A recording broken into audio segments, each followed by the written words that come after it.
C'est très bien. Vous êtes tout prêt? D'accord, on va se diriger vers cette ligne droite rocailleuse ici. Il y a juste une petite montée ici.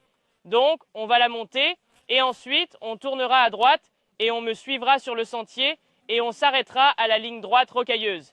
Ici, avec le premier groupe, on travaillait sur cette petite section rocheuse et il y a une petite boucle à faire. C'est assez rocheux et il y a beaucoup de gros rochers qui se détachent et si on les touche, on n'est pas dans une très bonne situation.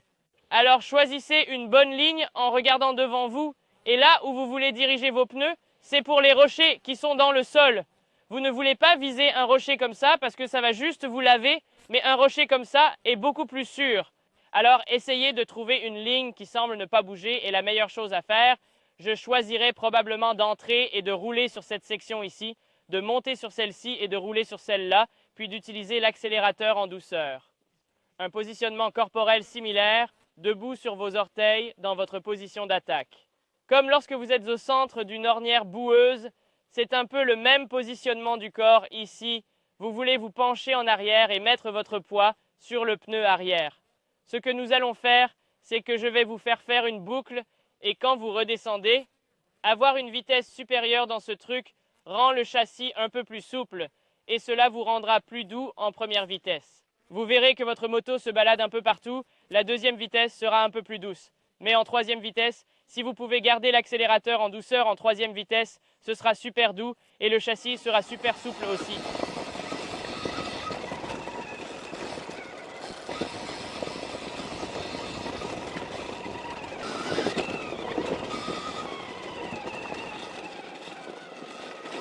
Il vaut mieux aller plus vite et passer par-dessus plutôt que de ralentir et de laisser le pneu arrière se dégonfler.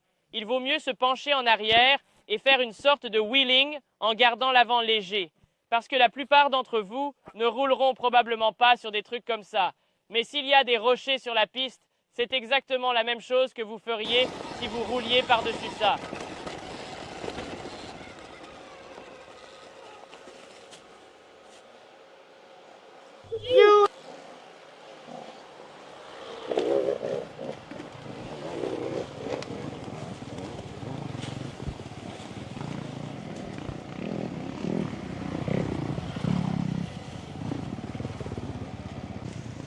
Très bien, on a 5-10 qui arrivent à par ici. Ils roulent plutôt bien. J'aime bien comment ils laissent la moto aller où elle veut parce que ces rochers sont un peu bizarres et qu'il n'y a pas vraiment de ligne définie. C'est un peu comme si vous pouviez aller sur n'importe quel terrain. Donc il est en train de tuer le mouvement de son corps et de rester libre sur le vélo.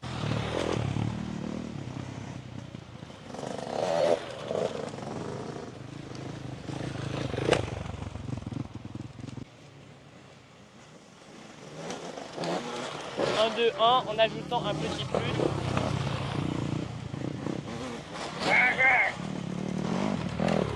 Il ajoute un peu d'accélérateur et saute par-dessus un petit rocher. Ici, c'est cool de voir quelques pilotes sauter de ce rocher ici.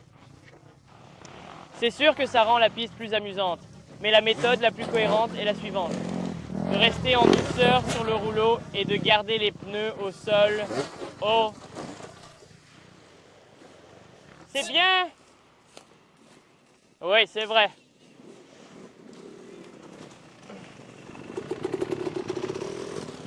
Nous avons eu un coureur qui a plié l'avant sur un rocher. Ouais, d'accord, mon pote. Mec, c'était pas mal. Je t'ai donné une étoile d'or pour ça. Je dois y aller. Je dois te donner une étoile d'or pour ça. C'est ma première étoile d'or. C'est la première étoile d'or que je distribue. Oh, ils sont tous mouillés. Et j'expliquais juste à la caméra, tu as sauté de ce rocher et quand tu as atterri, ton pneu avant a atterri directement sur ce rocher. Tu ne peux donc pas le contourner. Donc, quand tu traverses cette section, essaie de faire comme je sais que ça rend la piste plus amusante pour sauter et faire des choses comme ça. Mais la façon la plus cohérente est de garder les pneus baissés et de garder l'accélérateur stable, de sorte que lorsque vous coupez l'accélérateur, vous avez juste coupé et atterri sur ce rocher et il n'y a aucune chance que cela ait fait chuter quelqu'un. Il n'y a aucun moyen de sauver cela. Alors essaye juste de faire comme si tu le faisais bien, mais juste. Je sais que c'est beaucoup plus amusant de sauter, je le ferai aussi. Mais c'est plus cohérent de garder les pneus au sol. Donc dans cette section, quand tu arrives, tu as l'air d'être prêt à prendre un peu plus de vitesse. Alors je veux que tu sois plus large à l'extérieur du virage. Et quand tu arrives, essaie de prendre de l'accélérateur, essaie de prendre de la vitesse sur les 3 premiers mètres de la piste. Alors quand tu arrives, tu peux faire une sorte de 3e roue libre ici. Vous pouvez même embrayer pour prendre de la vitesse, puis vous pencher en arrière et prendre ce centre. Ce centre de piste que vous avez atteint était parfait. Je veux faire ce petit rocher. Comment vous êtes-vous senti dans la montée que nous avons faite? C'était plutôt cool. Ce serait bien de faire des montées et des descentes sur cette piste. Alors allons-y. L'application Moto Academy est désormais disponible. Il s'agit d'une toute nouvelle plateforme qui vous permettra d'aller plus loin dans votre apprentissage et dans la communauté de la Moto Academy.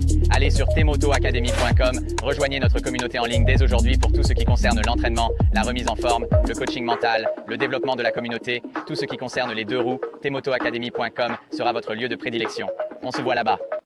Nous avons donc un petit cours ici et il y a plusieurs façons de le faire. Tout à l'heure, on m'a montré la classe précédente qui... Vous pouvez sauter dans le coin et vous asseoir dans le coin. Nous terminerons là-dessus, mais nous commencerons par sortir large ici et rouler lentement jusqu'au virage et le franchir lentement.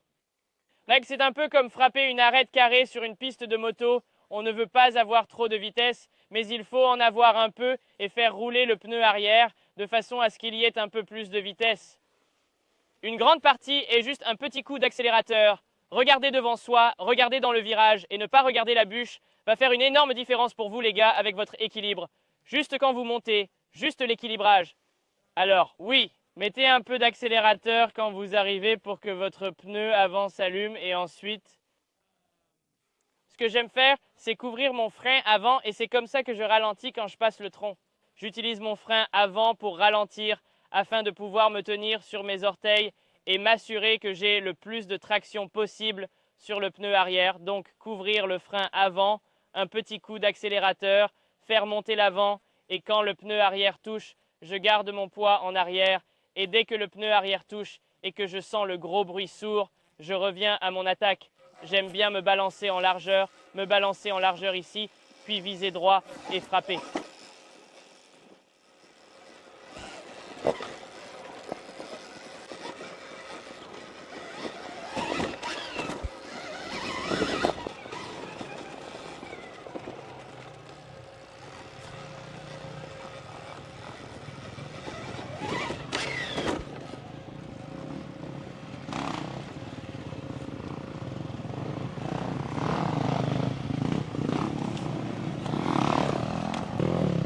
Ouais, mon pote. Yeah, buddy. Go. Ici, nous avons un 21 bonne configuration, bon accélérateur. Le poids aurait pu être un peu plus en arrière sur ce coup-là.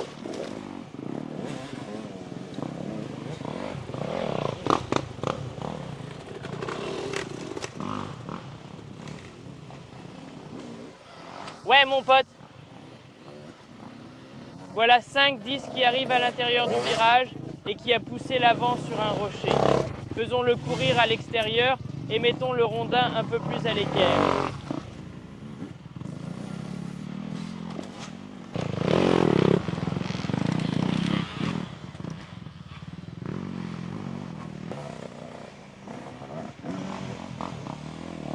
Je vais donc lui demander de ralentir et de s'assurer qu'il touche le rondin avec son pneu avant pour qu'il n'y ait pas de claque et de coups de pied par-dessus les barres.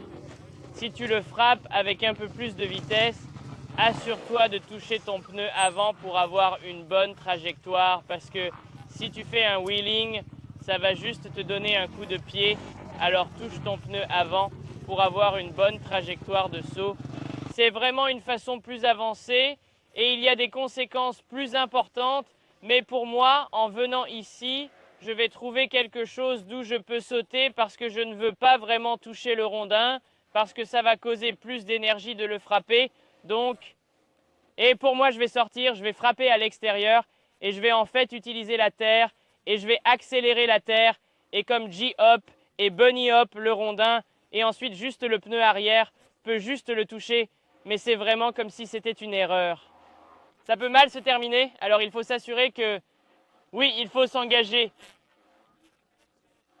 Et lorsque vous sautez, c'est un peu comme un droit, comme avec votre embrayage. Vous voulez le faire tourner et ensuite vous le faites. Mais tu ne peux pas le faire avec ça, alors je vais le faire quelques fois si vous voulez essayer. Vous pouvez le faire. Je veux dire, c'est une bûche assez sûre pour le faire. Super léger et la suspension est rigide. Donc je ne peux pas vraiment le faire bouger suffisamment. Mais tu peux certainement obtenir une certaine compression et te hisser au-dessus de cette chose.